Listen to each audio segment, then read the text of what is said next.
दोस्तों इस वीडियो में हम आपको बताएंगे लौकी की खेती के बारे में। वैसे तो जून के महीनों में लौकी की खेती एक कारगर साबित हो सकती है, बस आप सही तरीके से करें। वैसे तो लौकी को अन्य प्रोडक्ट भी बनाया जाता है, उसकी रेसिपी भी बनती है और इसकी वजह से उसका रेट कभी डाउन नहीं होता है। साथियों, अगर इसकी खेती कर रहे हैं तो कुछ महत्वपूर्ण बात का ज़रूर आपको ध्यान में रखना चाहिए, इससे आप मोटा पैसा बना सकते हैं। सबसे पहली बात आपको ये है कि ज़मीन आपको जल निकासी वाली ही लेनी है, अच्छी गुणवत्ता वाली लेनी है, जिस वजह से आपको जून के महीने के बाद लगभग बारिश आने की संभावना हो जाती है, जिसमें पानी एकत्रित ना हो। उसकी वजह से पानी एकत्रित तो होते हैं तो जड़ें जो हैं सड़ने लगती हैं, जिस वजह से पौधे सूख जाते हैं, तो उसमें आपको नुकसान हो सकता है। तो सबसे पहले आप जल निकासी वाले ही खेत का मिट्टी की बात करें तो मिट्टी बालुई भी में हो सकती है, लेकिन बालुई में थोड़ा उत्पादन कम होता है। दोमट मिट्टी या तालाब की मिट्टी, तालाब के किनारे की मिट्टी इसके लिए बहुत ही उपयुक्त मानी जाती है। ज़्यादा से ज़्यादा उत्पादन इसी मिट्टियों में इसकी की जाती है। दोस्तों, बिजाई करने से पहले इस बात का ज़रूर ध्यान रखें कि बीज हमेशा ब्रांडेड ही लें और अपने जलवायु के हिसाब से।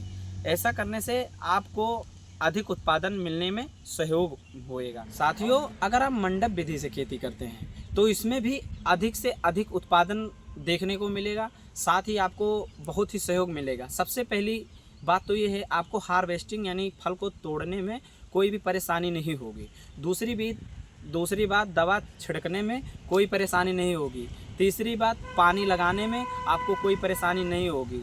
चौथी बात, जितने भी घास फूस होएंगे उसको नष्ट करने में कोई भी दवा के जरिए उसको नष्ट करने में आपको बहुत ही सहयोग मिलेगा।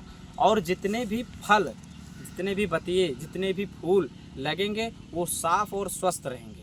उस हिसाब से आप खेती करते हैं तो उत्पादन आपको अच्छा देखने को मिलेगा।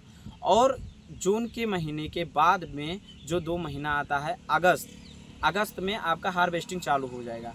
उस समय बाढ़ आने के बाद लगभग जितने भी तालाब के साइड के फसल हैं और तालाब में जो फसल लगाए जाते हैं, तालाब के किनारे लगाए जाते हैं, वो फसल नष्ट होने की संभावना रहती है।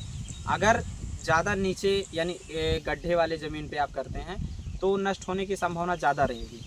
और अगर आप जल निकासी वाले ज़मीन का उपयोग करते हैं तो उसमें आपको लंबे समय तक लगभग 2.5 से 3 महीने तक आपको हार्वेस्टिंग होता रहेगा, जिस वजह से आप अगर 15 रुपये किलो का भी रेट पा जाते हो तो इसमें अच्छा कमाई कर। साथियों, हमारे पीछे देख सकते हैं कि मंडप विधि से ये खेत में पौधा लगाया गया है। दोस्तों, सबसे पहले हम आपको बताएं, खूंटे की दूरी 9 फीट है और इस खूंटे से लेकर लगभग उस खूंटे से 9 फीट की दूरी है। दोस्तों, ये जो पौधा आप देख रहे हो ये लगभग 1 महीने का पौधा हो चुका है। ये लगभग 1 महीने 10 दिन या 1 महीना ही मान लो। और उसके बाद में इसमें लगाए गए हैं ये रेशम है, इसमें आप तार भी लगा सकते हो।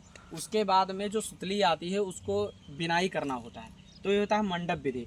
आप जब भी मंडप विधि से करते हैं तो इसकी ऊंचाई ज़्यादा ही रखें, क्योंकि जब फल का उत्पादन बढ़ता है, जैसे जैसे टाइम बढ़ती है उसमें इतना फल लग जाता है कि इसको नीचे आने की संभावना ज़्यादा हो जाती है।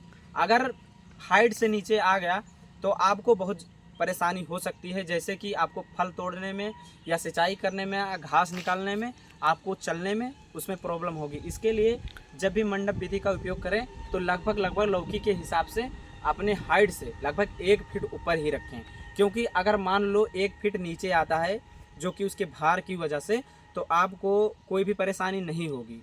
और दोस्तों, अगर वीडियो अच्छी लगी हो तो हमारे चैनल को प्लीज़ सब्सक्राइब करें और मिलते हैं अगली वीडियो में। नमस्कार, जय हिंद।